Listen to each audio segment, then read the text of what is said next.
So we actually made it to the room. That's our gas here. Looks like we got our fill up. It's leaving now.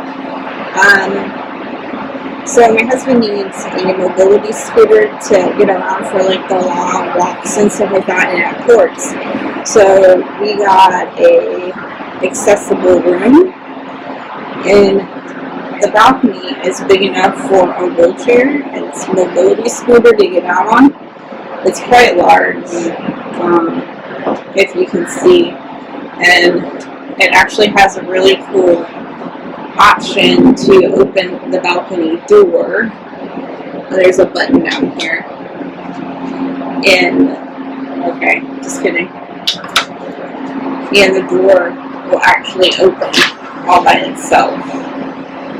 So that's kind of nice. If someone's in a wheelchair or scooter, they just have to hit the button and they can get in and out fairly easily. The room also has a lot more additional room, so you get a wheelchair and a scooter in and around. It still has the same storage, I think, maybe a little bit smaller. It's just separated. And like I said, the scooter's parked here, so you can park your scooter, wheelchair in the room and still have a lot of room to get around them. And then also the bathroom in this room is set up for handicap accessible as well. So it's quite large for a cruise ship bathroom. So you can get in and out in a wheelchair.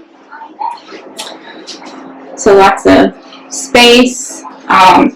The sink is a sensor, which I don't recall that being like that in a normal balcony room in Mardi Gras. I don't know if that's something with Celebration or just the handicap accessible room.